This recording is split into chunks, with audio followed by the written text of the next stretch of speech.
Assalamualaikum warahmatullahi wabarakatuh.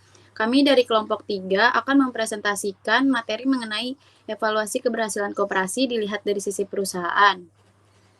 Video ini dibuat guna memenuhi tugas mata kuliah ekonomi koperasi. Selanjutnya saya akan memperkenalkan anggota kami. Pertama saya sendiri Zawa Zanzabila. Saya Ismawati. Lalu ada Karimina Teresia. Saya Novia Indah Wulandaru. Saya Regina Safitri. Saya Siti Karlina. Berikut ini adalah subbab materi yang akan kami bahas. Pengertian koperasi. Koperasi berasal dari bahasa Latin cooper yang dalam bahasa Inggris disebut cooperation. Co berarti bersama dan operation berarti bekerja. Jadi cooperation berarti bekerja sama. Dalam hal ini kerjasama tersebut dilakukan oleh orang-orang yang mempunyai kepentingan dan tujuan yang sama. Koperasi di Indonesia menurut Undang-Undang tahun 1992 didefinisikan sebagai badan usaha yang beranggotakan orang, seorang, atau badan hukum koperasi dengan melandaskan kegiatannya berdasarkan prinsip-prinsip koperasi sekaligus sebagai gerakan ekonomi rakyat yang berdasar atas asas kekeluargaan. Next.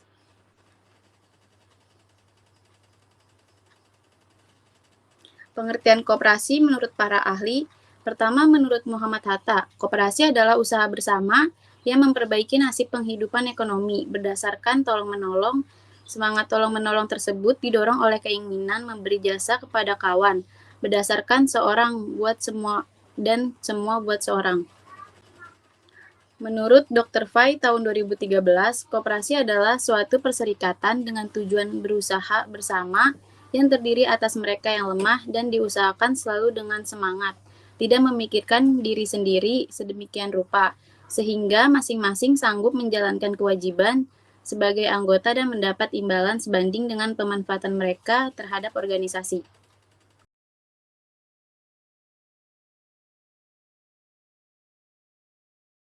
Selanjutnya ada efisiensi perusahaan koperasi. Efisiensi adalah penghematan input yang diukur dengan cara membandingkan input anggaran atau seharusnya atau disebut LA dengan input relasi atau sesungguhnya yang disebut LS. Jika LS lebih kecil dari LA disebut efisien. Dihubungkan dengan waktu terjadinya transaksi atau diperoleh manfaat ekonomi oleh anggota dapat dibagi menjadi dua jenis manfaat ekonomi, yaitu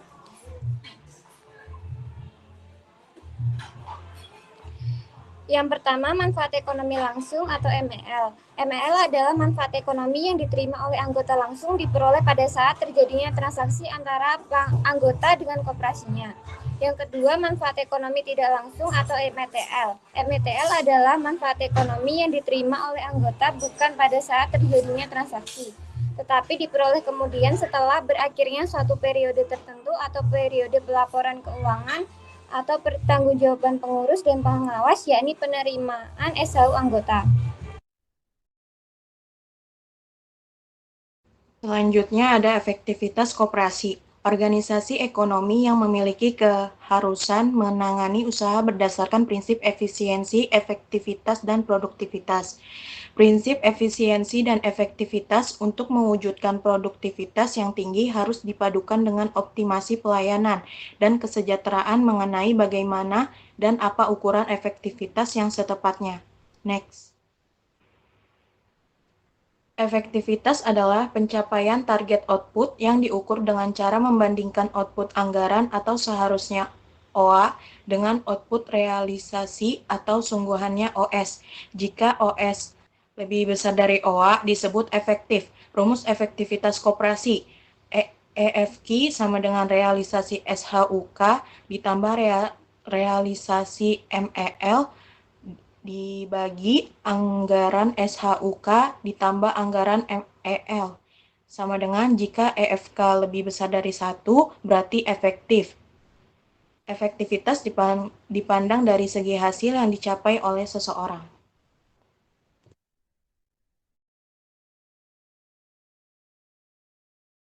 Menurut Heryanto, produktivitas merupakan suatu ukuran yang menyatakan bagaimana baiknya sumber daya diatur dan dimanfaatkan untuk mencapai hasil yang optimal. Produktivitas digunakan sebagai tolak ukur keberhasilan suatu industri atau UKM. Produktivitas koperasi merupakan ukuran sejauh mana koperasi menggunakan sumber daya manusia dan dana untuk memperoleh pendapatan sehingga melahirkan manfaat ekonomi koperasi. Produktivitas koperasi dapat dilihat dari tingkat efisiensi penggunaan sumber-sumber organisasi seperti penggunaan modal dan pertumbuhan koperasi. Pertumbuhan koperasi dapat dilihat dari peningkatan kuantitas aset usaha, jasa, perolehan pendapatan, peningkatan volume transaksi, dan partisipasi anggota. Produktivitas koperasi sangat ditentukan oleh profesionalitas sumber daya manusia pengurus, pengawas, dan pengelola. Oleh karena itu, peningkatan kompetensi pengurus, pengawas, dan pengelola koperasi harus terus diupdate sesuai dengan kebutuhan pasar.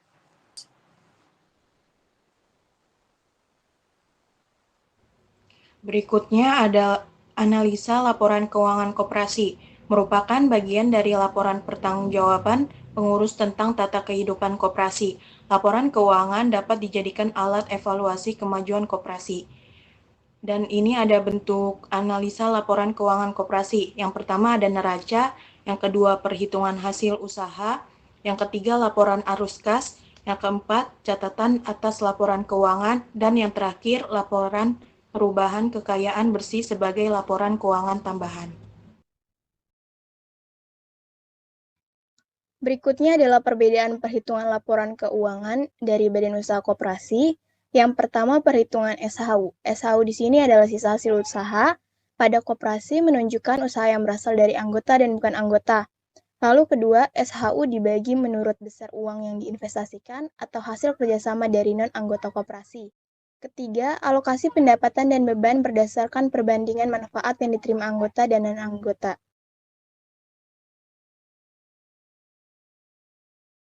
Lalu yang keempat adalah laporan koperasi bukan merupakan laporan konsolidasi dari koperasi. Kelima, dalam penggabungan dua atau lebih koperasi perlu memperhatikan nilai aktiva bersih yang real dan perlu melakukan penilaian kembali. Lalu yang keenam, koperasi mempunyai perusahaan dan unit usaha yang berada di bawah satu pengolahan, maka disusun laporan keuangan gabungan. Selanjutnya ada keberhasilan koperasi melalui pendekatan dari sudut perusahaan. Yang pertama ada peningkatan anggota perorangan. Pada dasarnya lebih penting jumlah anggota perorangan daripada jumlah koperasi, karena sebagai kumpulan orang, kekuatan ekonomi bersumber dari anggota perorangan. Yang kedua ada peningkatan modal. Peningkatan modal ini jumlah modal dari dalam dapat digunakan sebagai salah satu indikator utama dari kemandirian koperasi. Semakin besar modal dari dalam berarti kemandirian koperasi tersebut semakin tinggi. Next. Yang ketiga ada peningkatan volume usaha. Volume usaha berkaitan dengan masalah ekonomi. Semakin besar volume usaha suatu koperasi berarti semakin besar potensinya sebagai perusahaan, sehingga dapat memberi pelayanan dan jasa lebih baik kepada para anggotanya. Yang keempat ada peningkatan pelayanan kepada anggota dan masyarakat. Berbeda dengan unsur yang lain, anggota dapat merasakan efeknya dengan membandingkan sebelum dan sesudah ada koperasi. Bentuk pelayanan dapat bermacam-macam.